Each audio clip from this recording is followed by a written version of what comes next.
Are we live? Harry, you can check.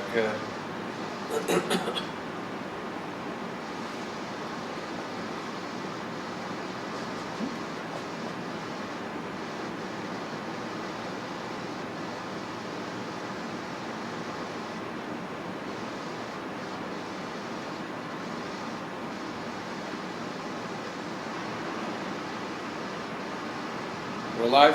Okay. Good morning, everybody. Very good. So today we're going to study about marriage. It's actually it's not going to be a marriage counseling class, Shalom Bayis class, but it's going to be exploring the way marriage is taught to us in the Torah, in a way you would not expect.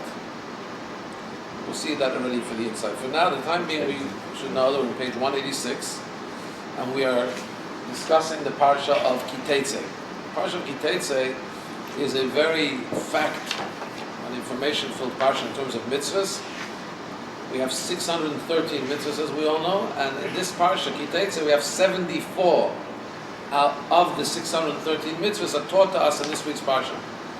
If we make a calculation that there's 53 parshas in the Torah, if you wanted to divide it equitably, 613 divided by 53 would be 613 divided by 53. Well, just as 600 divided by 50. How many 50s in 600? 613 mitzvot. If we wanted to divide them equally amongst the 53 portions of the Torah. Okay. 11.56. 11. There would be about 12 mitzvahs, 11 and a half mitzvahs in each parsha. But it doesn't work like that. Hashem decides in various parshas there are more mitzvahs. In this week's parsha, there's 74 mitzvahs out of the 613.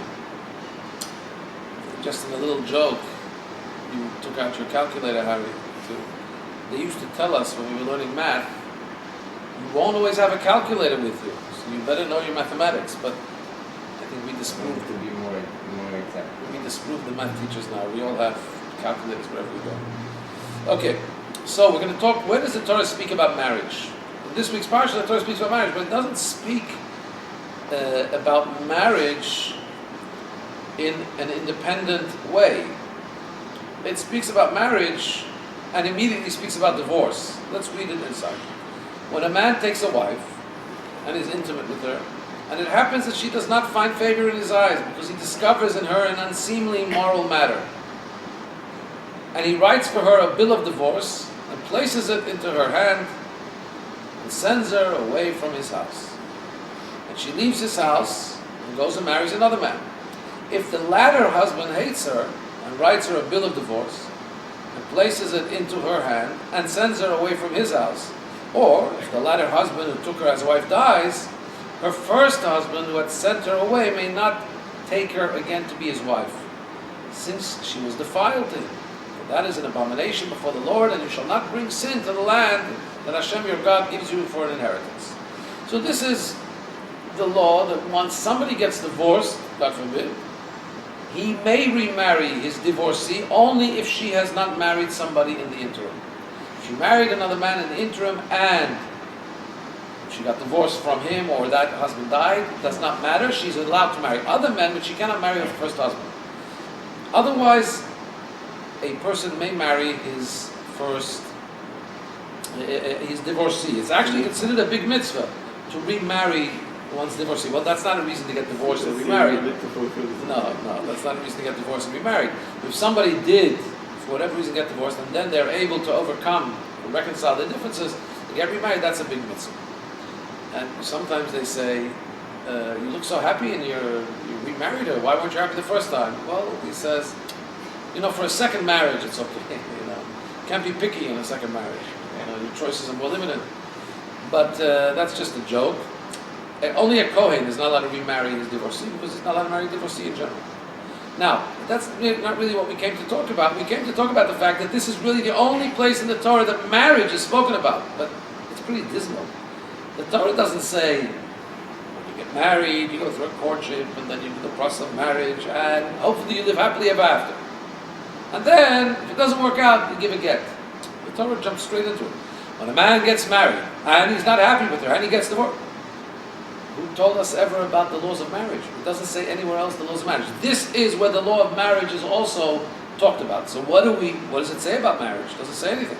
It says only if a man takes a wife. How do we know that we should come to what we do now? We have a chuppah. The man gives the wife a ring. How do we know that? So in text 2, we see that this is derived by what's called a gezerah shava. The gezerah shava, we'll see, is when there's two similar words used in the Torah in two different contexts. We can connect one with the other. Let's take a look at this. The Mishnah says, a woman is betrothed in one of three ways: with money, a contract, and intimate relations. And the Talmud asks, what is the scriptural basis for the betrothal through money, which today we do through a ring? It's a ring because it's monetary value. That's why you may see that before the chassan puts the ring on the kala, on the bride, they will ask the witnesses, do you think this is worth at least a few pennies monetarily? And they say, yes. Shaveh pruta, it's worth at least a Talmudic value of a penny. Otherwise, in other words, it's there not for its romantic value. A ring is, a nice gift that emphasizes love. It's there for the monetary value. So how do we know that you can use money to betroth, to connect a woman and a man in a marriage? So the Talmud says the scriptural basis, the basis of the Torah, how we know that one gets engaged. Actually, the word betrothed, today we may translate as engaged, but actually the word engaged is not a good description of what we're talking about, because we're talking about once a man gives a woman a ring for the purpose of marriage, she actually becomes connected to him in a way that she's unable or forbidden to marry another man.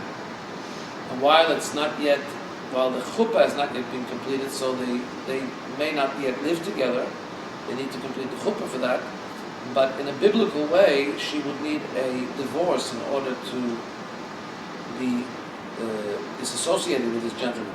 So that's why if somebody, even in jest, in front of two witnesses, gave a woman was doing a mock wedding, didn't actually intend to get married, but gave a woman a ring, says, I want you to marry me, and there's two kosher witnesses there, this could be a big issue. So we have to be careful with that word betrothed. Here, betrothed means actually married to the extent that she would need a get. But how do we know that it works with money? Says the Gemara, we derive it by means of gezerah shava. Gezerah shava is when there's the same identical word in two places. By comparing the word take, it says when a man takes a wife, and we compare that to the same word take, which is used regarding Abraham's purchase of the Machpelah cave in the field of Ephron. It is written here when a man takes a wife. And there in the story of Ephron, it says Abraham says, I gave the money of the field, take it from me. So we learn that the same way there Abraham paid money for the burial plot of Sarah. Similarly here, when the Torah says take, the same word is used, it also means take through the giving of money. Now, one has to be very careful with the gezerah shava, because there's a rule. You cannot make your own gezerah shava. You can't take words in the Torah and say, it says this word here, and that word there, so we can, the same way this is talking about that, that's also talking about that. The gezerah shava is only applicable when it was handed down from Moshe at Sinai. There has to be a tradition. This is the tradition of Torah Shabbat. The Torah, the oral Torah, the way it's handed down by Moshe Rabbeinu from the mouth of Hashem at Har Sinai. So it's not just arbitrary. We have the tradition that this is how it says take a wife. If a man takes a wife, and it says when Abraham buys the burial plot, take the money. So just that it's talking there about money. Here too, when we talk about taking a wife, it's with money. Okay, but that's fine. But the Torah doesn't make a big issue out of it. The Torah seems to be telling us this law as an introduction to say, if they want to get divorced, this is how they get divorced. Why don't we talk more about marriage itself? Yeah. So there is There was another question. And that is, we're not going to read this quote in text 3a, but basically, when we look through the 6 books of the Mishnah, they're divided up according to topics. First is Zeraim, is the laws pertaining to the seeds of the ground, what we have to give tithes, and when we can work in the ground or not. The second book of the Mishnah is Moed. It talks about Shabbos and Yom Tov and all of that. Third speaks about the laws regarding our relationships with women. And it's there that we have the following question. In the laws, it starts with the laws of vows, and then it starts with the laws of levirate marriages, but the last 2 Mishnayot, the last 2 tractates of the book relating to the laws pertaining to our relationships with women is the book of Gittin, divorce, and then Kiddushin, marriage. So why does Rabbi Yehuda Hanassi, the editor of the Mishnah, why does he first teach about divorce and then marriage? And the answer to that is, well, the Torah did the same thing pretty much. The Torah, when it tells us about marriage, it's actually just a kind of a side, an entry into the talking about divorce. So you see that really divorce is talked about, in a sense, first in the Torah. So that's why Rabbi Yehuda Hanassi did the same thing. And why did he do that? So, let's jump here to text 5, and perhaps this will tell us something that's counterintuitive. Counterintuitive is as follows. It says, homiletically, it can be said that the order of Gittin before Kiddushin conveys a message to the prospective bride and groom. There is always an open door to absolve this relationship, and your freedom is not forever taken from you. This very knowledge actually helps assure the stability and lasting chance of the marriage. It's counterintuitive.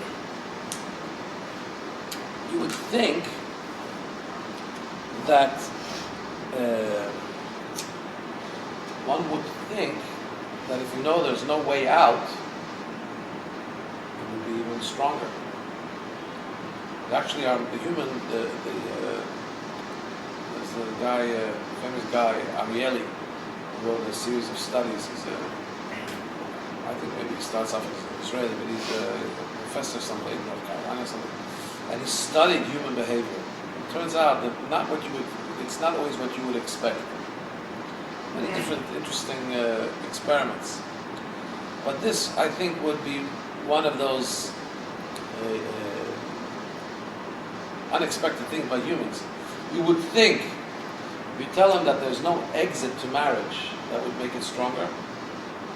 But actually, that very possibly, when somebody knows there's no choice, that may actually create a certain pressure or a certain feeling of I don't know, resentment or challenge, and that may actually make the relationship more challenging and less likely to succeed. So the Torah, in other words, before we tell you how to tie the knot, the Torah first tells us that there's a way to untie the knot.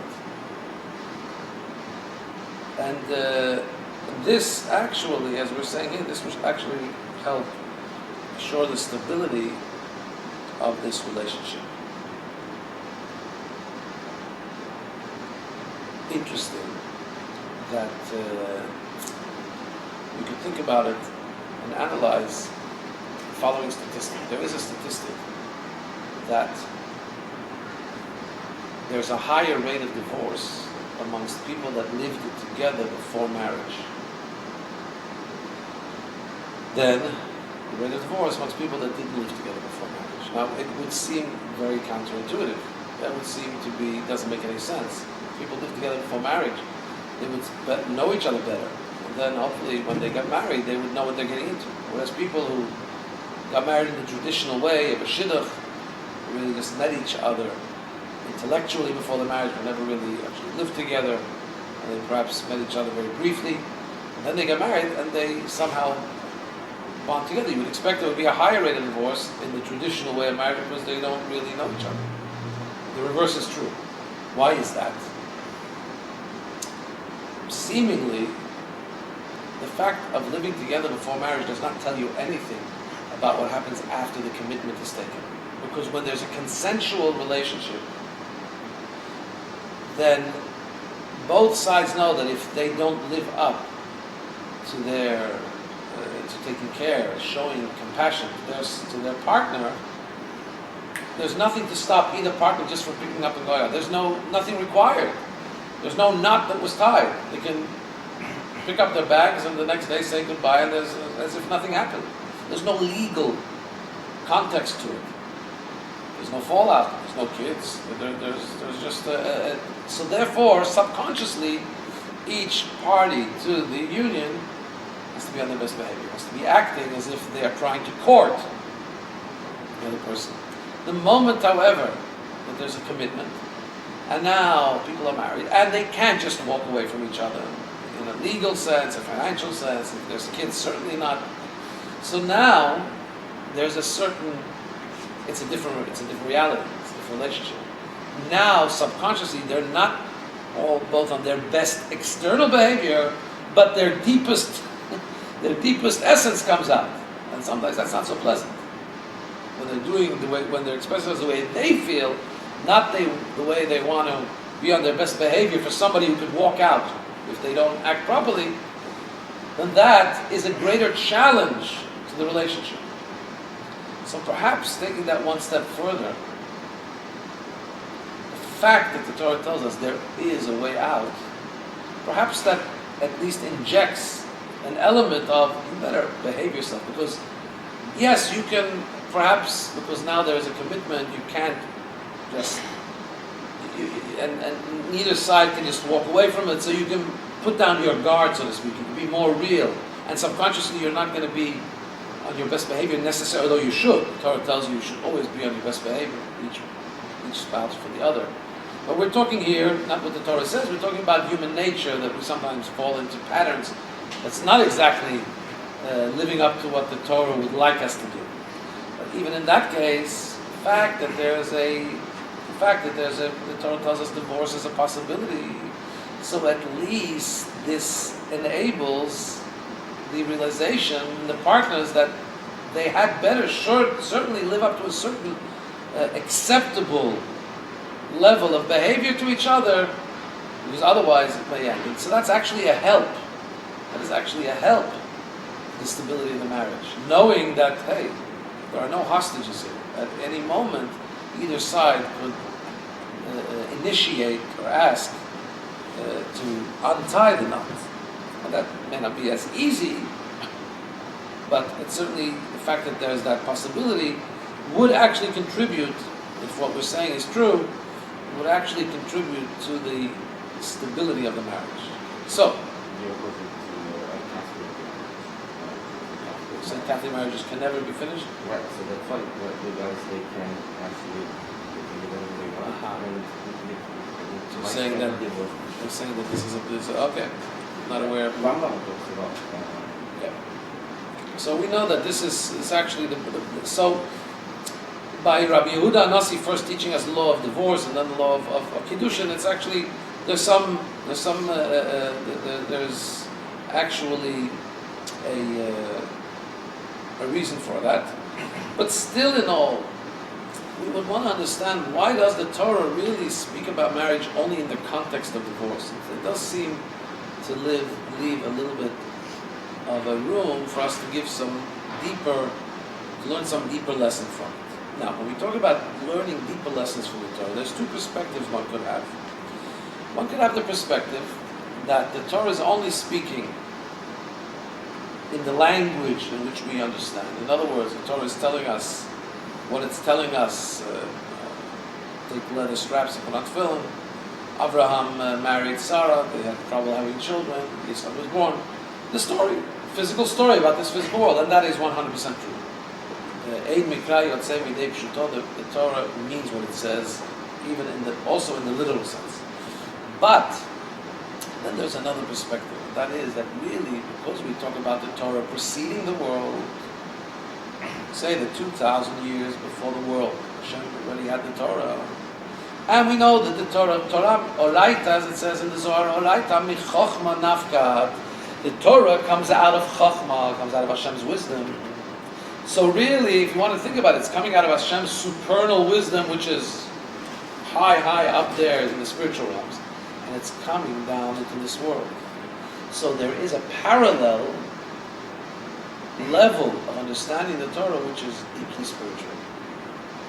And the question is it start here and then there's a spiritual parallel, or does it start with a spiritual parallel and then have a physical parallel? Is the initial text the spiritual side, and this is the mirror, so to speak, in the physical world? Or is the initial script, so to speak, in the physical world, and the mirror image, so to speak, is in the spiritual world? So here, I mean, if we understand that the Torah comes from God's supernal wisdom, it would seem to make sense that the Torah's initial meaning is supernal, and then it gets, Hashem brings it down to its physical meaning. Very important at this moment to say, here let's see how Rabbi, one of the Kabbalists says it, in the Rabbi Menachem Azaria of Fano.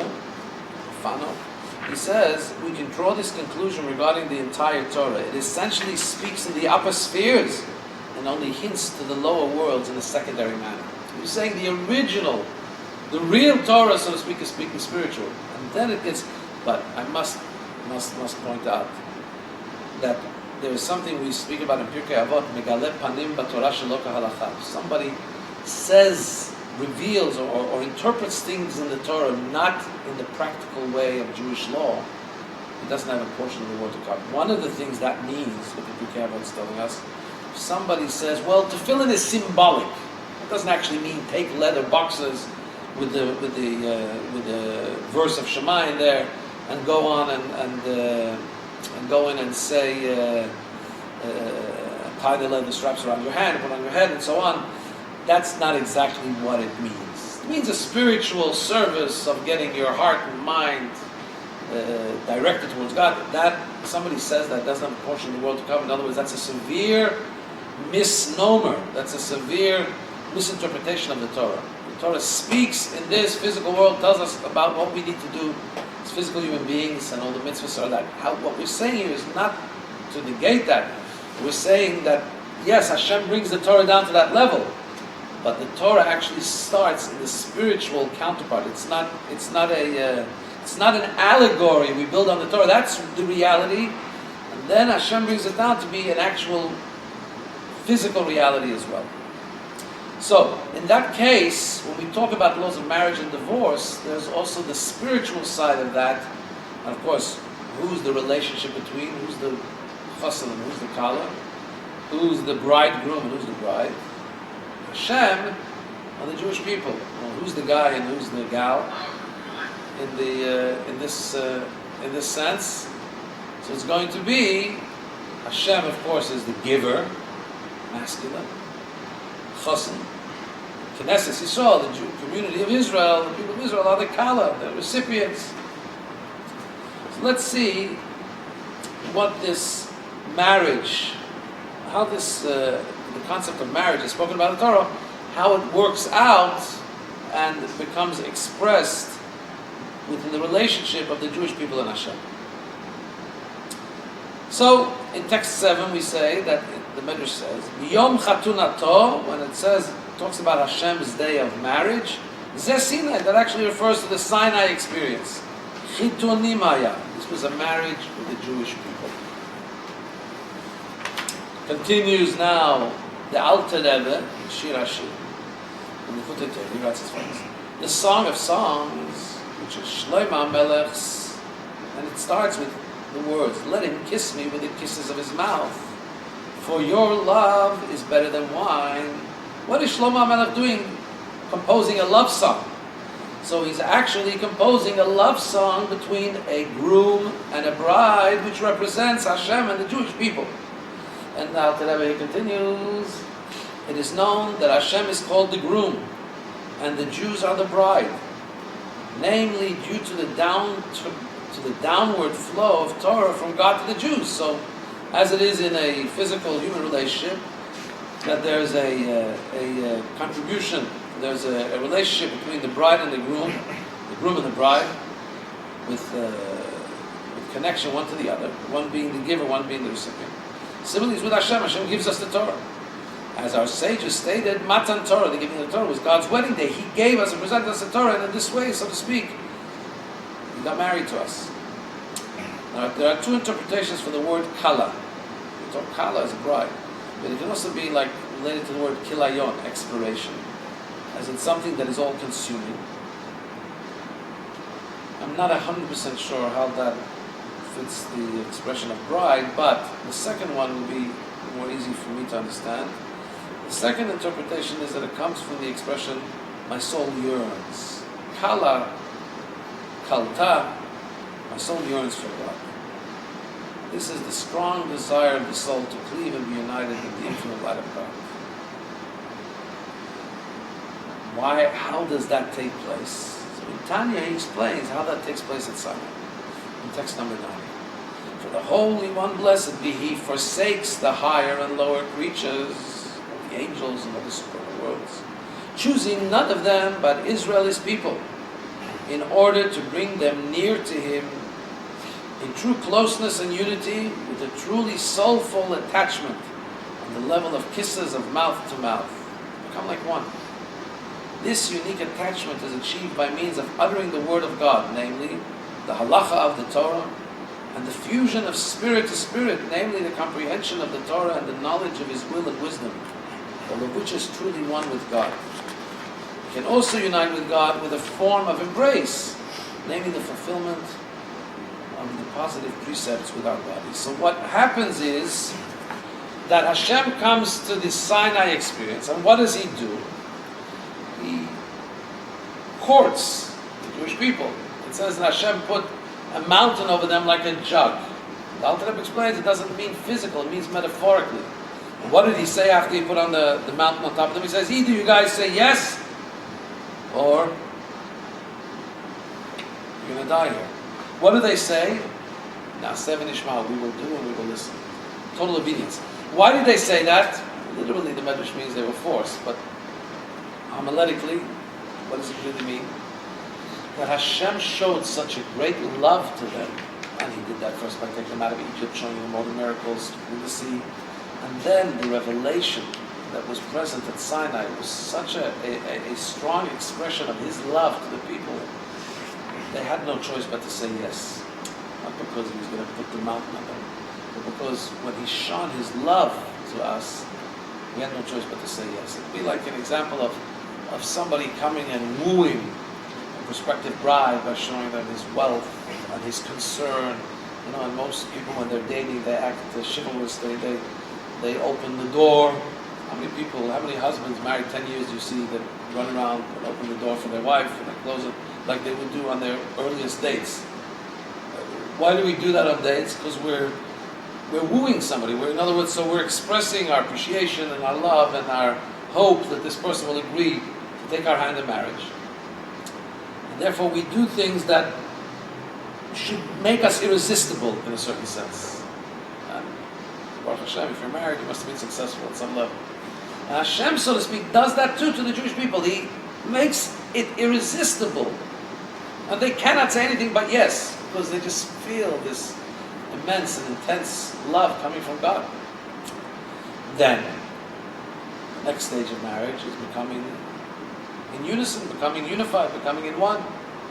And that is achieved when we study Torah. The Torah is in our mouths, and our breath, literally, is like we're kissing God. Our mitzvahs are like being in God's embrace. We're doing what God wants. By wrapping ourselves in a mitzvah, by involving ourselves doing mitzvahs, it's as if we're embracing God, so to speak.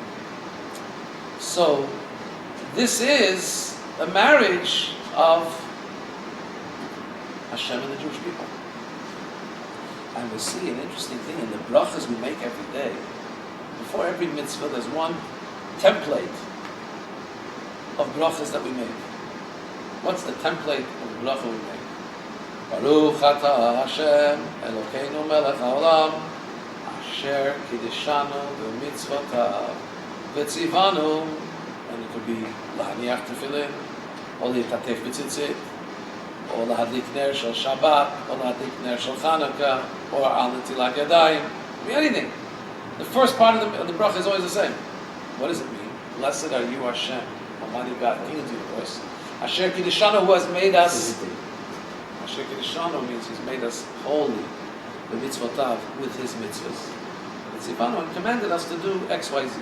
That last words will change based on what mitzvah you do. What does it mean? Asher Kiddushanu, He has sanctified us. That same word, Kiddushanu, is the same word we use when a man betroths a woman. He says, Harei at mekudeshet li. You are now sanctified to me. Because really the word sanctity and holiness means it's singular, it's separate, it's not mundane, it's not just irregular, it's on the class above. So when a man says to a woman, you are betrothed to me, you are sanctified to me, it means you are now unique to me. You are now only to me.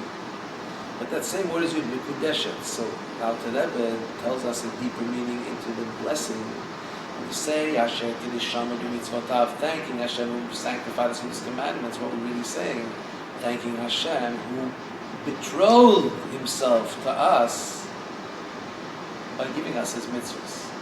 In other words, He married us, and the way that this is expressed, the unison and the consummation of marriage is expressed by the mitzvahs He gave us. As it says here inside, it says, this then is the meaning of the text of the blessings, who has sanctified us by His commandments, like one who betroths a wife that she may be united with him with a perfect bond, as is written, he shall cleave to his wife and they shall be one flesh. That is the ultimate of marriage. Exactly so, and even infinitely surpassing it, is the union of the divine soul that is occupied in Torah and commandments, and of the vivifying soul and their garments referred to above with the light of God. So we literally bond and are married in a perfect way with God by saying His Torah and doing His mitzvahs. It's like a kiss and an embrace. It's like we're becoming totally one with Almighty God. Now let us consider, how do we see this marriage, and how would, God forbid, there be a divorce scenario between the Jewish people and God? So in text 10, we talk about the halacha. A woman can only be betrothed by her will. One who betroths a woman against her will, she's not betrothed. So it was critical at the beginning. God can't just say, you have to marry me. God has to ask the Jewish people, will you marry me? Do you want to marry me? In text 11, point this out. At the betrothal ceremony between God and the Jewish people at the giving of the Torah, God revealed His intense love for the Jewish people. And this in turn aroused in the Jews an intense love for God, finding expression in their full-hearted acceptance of the Torah and their proclamation, we will do and we will listen. Through the revelation of His love, God achieved that the Jews would want to be betrothed to Him. So the part of marriage and the fact that the Kala, bride, has to want and agree to be married, that's taken care of. But now let's see what's the deeper meaning in that context. The word or the concept of divorce, how would that apply in the relationship, God forbid, how would that apply in the relation between God and the Jewish people? So text 12 brings a quote from the prophet Jeremiah, Yirmiyahu, who had the unfortunate, or I should say the sad task of being mar. In the word, you see the word mar, bitter. He had the sad, or the very non-exciting mission God gave him to be the one to really foretell about the destruction, about the crying, about the misfortune that would take place. Just in a digression, Yeshayahu, the prophet Isaiah, in the word Yeshayahu, you have the word Yeshua, which means salvation. Yeshua is a salvation. Yirmiyahu, in its spelling, contains the word mar, like maror, bitter. So there are some good verses in Yirmiyahu, but generally the book of Yirmiyahu and his mission was to foretell, tell the Jewish people what would happen if they wouldn't listen. If they weren't listening, there'll be a destruction. Yeshayahu, there are also some tough verses there. But generally speaking, the book of Yeshayahu, as we know in English, it's called Isaiah, is a book that foretells the hope, the salvation, Yeshua. It's interesting that it's hinted at in the names. So in the book of Yirmiyahu, he writes, prophesies as follows. And I saw, because of all that backsliding for which Israel had committed adultery, in other words, they were interested in other things other than one God, I sent her away, says God, and I gave her a bill of divorcement. Yet treacherous Yehuda, her sister, did not fear. And she too went and played the harlot. Very harsh words. In other words, saying that the children of Israel didn't keep up their relationship in a way of fidelity, that they were totally committed to one God. And this is considered, God forbid, as if they had an adulterous affair. In the Medrash Eicha, it already tells us it's going to be tough. And it's Eicha, the book of Lamentations. This is the Medrash on Eicha. He says the following. He says, I brought them into the land of Israel, as it is stated, and I brought them into the land of Carmel, and instructed them with mitzvot, as is stated, to speak to the children of Israel. Yet they violated my command, as is stated, and all of Israel violated your Torah. I judged them with a bill of divorce. As it is stated, I banished them from my house. I further judged them with eviction. As it is stated, cast them away from before me, and they will leave. And I lamented over them, as it is stated, oh, how has she, Jerusalem, remained lonely. These are the first words of the book of Eicha. Eicha yeshva vada, which is how the city of Jerusalem has remained lonely. So really, what would a divorce really mean? Divorce would mean when the husband is not present with the wife. And in a sense, we all know that God's presence is not felt as it was felt in the time of our zenith when we had a Beis HaMikdash. When we had a Beis HaMikdash, there were open miracles in the Beis HaMikdash. Anytime you wanted to see the supernatural, you went to the Beis HaMikdash. It was there, open. We lost that. God's presence is obscured. That's a form of divorce. However, we're going to now catch God, so to speak, on a technicality. Because we know that He plays by His own rules. There's a very important medrash, which is in the mimer of the Bar Mitzvah. So you'll soon see it, Benny, from that perspective, where there's a verse we say every day in davening, which says, Magi devarav liYaakov, Hashem told His words to Jacob, Chukav mishpat Yisrael, His laws and His judgments to the people of Israel. Lo asachen lechol goy, He didn't do that with all the other nations. Mishpatim bali da'om, and His judgments, His laws, He did not let them know. Hallelujah. So literally it means He gave us the Torah, He didn't give the non-Jews the Torah. He taught us the mitzvahs. But the Medrash says there's a nuance here that is very important. It says He gave us His mitzvahs. It says the Medrash, usually a king makes rules that he doesn't abide by. It says everybody has to do this and that. Of course he doesn't do it. He breaks the rules. He's the one who makes them. It says Hashem is not like that. What He personally does, so to speak, that's what He relayed to the Jewish people to do with the Torah. In other words, He fulfills the Torah first and foremost. They're His laws, His judgments, the way He acts. That's what He teaches us. In that case, if He wants to divorce us, He has to do it according to His laws. So let's look at the laws of divorce. Text 14a, we quote from the Rambam. A woman may be divorced only by receiving a bill of divorce, and this bill is called a get. The Torah establishes 10 principles as fundamentals for a divorce to be effective. They are, and they're all learned from the verse. The verse states it has to be a bill of divorce. In other words, it has to be a deed that severs the relationship between the husband and his wife without leaving him any jurisdiction over her. If the relation between them is not entirely severed, the divorce is not effective, as will be explained. So, for example, somebody once asked me, could I arrange a divorce because they're planning to get divorced? Could I arrange a Jewish get? But because of financial reasons, they're still going to be living in the same house, in separate bedrooms, but they're still in the same house. And I asked the senior rabbi, I thought that this is not possible, but it was confirmed to me, no, well, a get has to be a total separation. If they're still living under the same roof, it could be for financial reasons, but it doesn't matter. That is not a total cessation of the relationship. The verse states further, he will place it in her hand.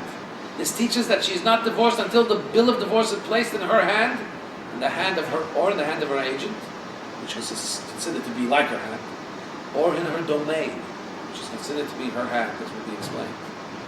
Which leads us to the understanding that she has to totally take the get in her hand or in her agent's hand, or it has to be in property that belongs only to her. If you put it down in the street and said, here, this is yours, she's not divorced. She has to take it in her hand, or you have to put it down in her house, which she has sole domain over. But then there's another law, even to tell us how important this detail is, that there can't be any association that still remains. We see from the Rambam another law. The following rules apply when a husband throws a get that is tied with a string into his wife's hand, and he remains holding the other end of the string. If he can pull the get from her hand and bring it back to him, the divorce is not effective until he snaps the string. If he cannot pull the get from her, the divorce is effective. In other words, even if he's, as we say, no strings attached, if there is any string attached, it's not a divorce, not a get. So let me ask you the following. How can Hashem give us a get without keeping hold of the get? In order to do that, he would have to put it somewhere where we, like he said, to divorce a woman, she has to take it in her hand, or in her property where he doesn't have any domain, or where he isn't. Like I said earlier, if you're living under the same roof, that's not a divorce. So can we ever move out from God's domain? So let's see. So what does it mean to God divorces us, so to speak? So let's say in 15a, you see it's a facade. But what is the general meaning? Well, we know what the general meaning is. That we don't feel God. We don't feel like we live in His presence. So in a sense, He's removed Himself from the physical realms after He decided that we rejected Him. We were considered like, in a way, we had invited upon ourselves, God forbid, a certain kind of divorce. And so He removes His palpable and visible presence. So in a sense, that's like He's created space where now it's only us. However, that's not really true at a deeper level. It just looks that way, as the Rebbe points out here in 59. The husband is very distant. God has departed to the higher realms, and He is not found in the lower realms. This status leads to the idea of divorce between God and Jews. I mean, we can talk about divorce because He's, so to speak, uplifted, removed. However, the notion that God departed from the world is only in a revealed sense. In the true sense of reality, God never departed. It turns out that in the inner dimension, God really can't divorce the Jews after all, God forbid. So it's only an external. Deep down, there is no divorce. So now let's understand. What's going on here. Is there a divorce or isn't there a divorce? There is a divorce, but means we don't exist anymore. Because there's no, a divorce from us would mean that, our very entity is created by God. So the moment we divorce from Him, we can't exist. We stop existing as, godly soul. Good point. If we're truly divorced, well, first of all, to be truly divorced, there has to be a place void of Him, so to speak. There's no place void of Him. To give us a bill of divorce, you'd have to create a space where He isn't, but there's no such thing. And you're saying even deeper, if we're divorced from Him, our entity would cease to be, our godly souls. That's a good thing to think about. So it's obviously not a real divorce, but it's analogous to a divorce because rather than as in a happy marriage, the husband and wife live in the same abode, and they're very familiar with each other, and they're always in the presence of each other. That unfortunately was taken away from us. But, in a very deep way, certainly we're married.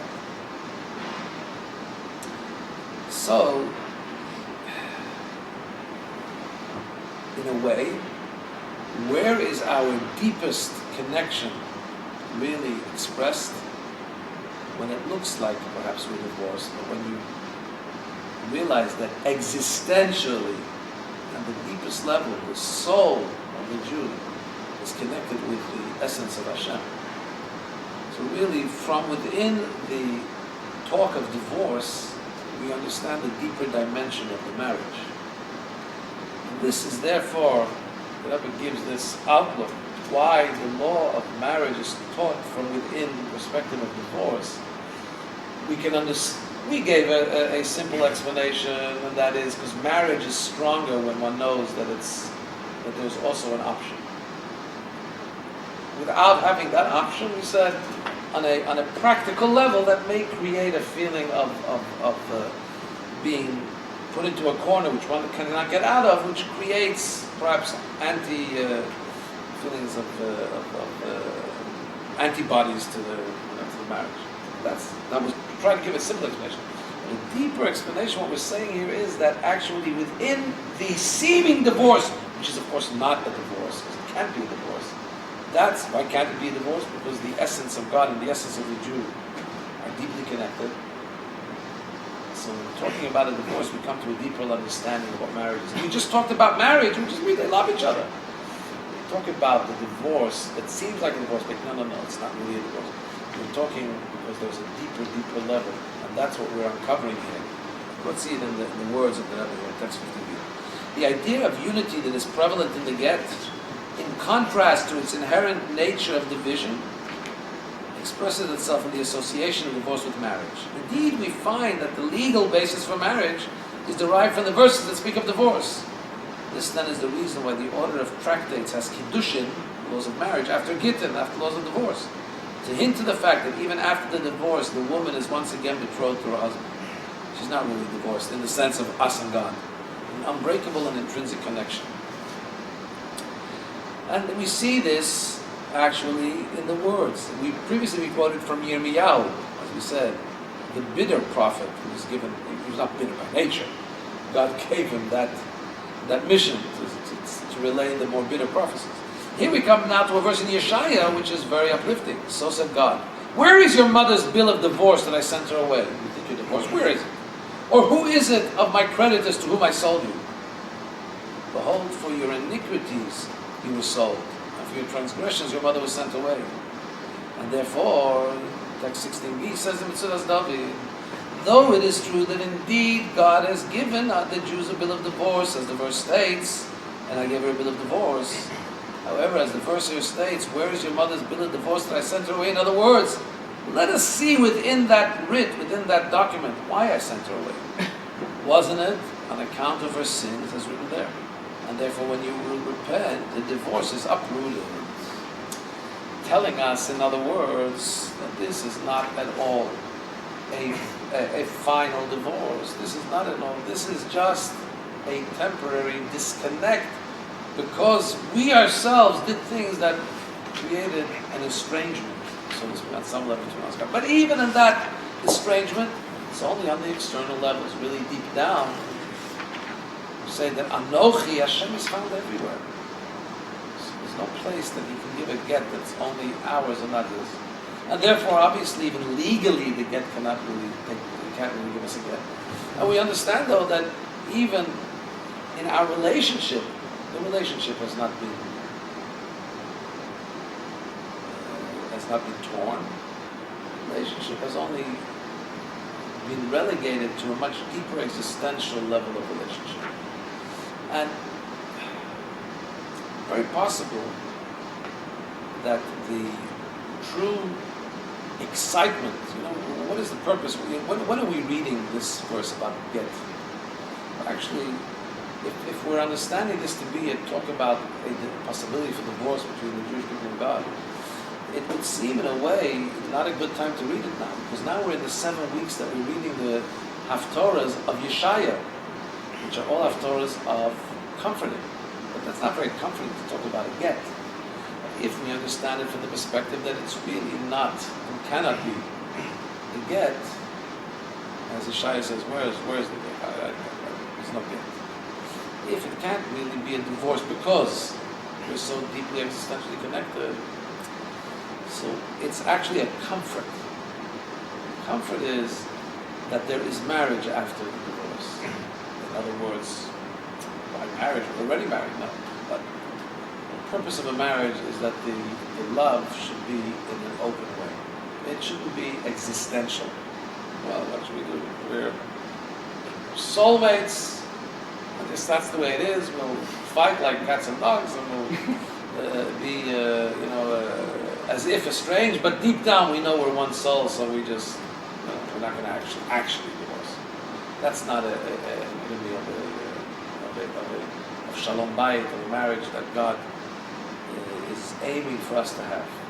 The aim is to have a marriage where openly and palpably and in a revealed way there is a connection of two souls, a connection of two people.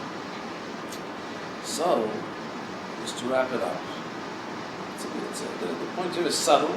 The Torah talks to us about marriage from the context, not independent of divorce, because in this spiritual reasoning, the, so to speak, divorce of God from the Jew just really says that it's gone to a subterranean level, it's gone like underground. There's a very deep connection there. And to reassure us that there cannot be any get, but also to remind us that there will be a renewal of the vows, so to speak, as we were referring today. There will be once more, or there will be a consummation of the marriage, there will be a renewal of the marriage, and that is when Mashiach will come. That's what it says, that Mashiach will come.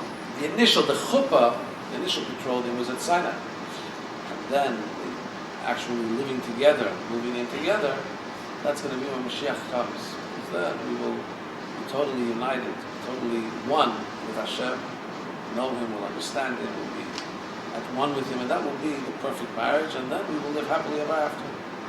May it be very, very soon. In the meantime, Aksiva v'chasim Torah, I believe at church, be written and sealed in the book of life and living, and it should be a very good Shana Tova Mitzvah. Amen. Press the red button. Press the red button on the broadcast. What does it ask you? Stop broadcast.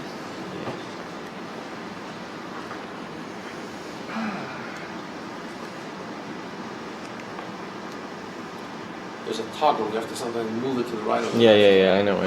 Oh, sorry.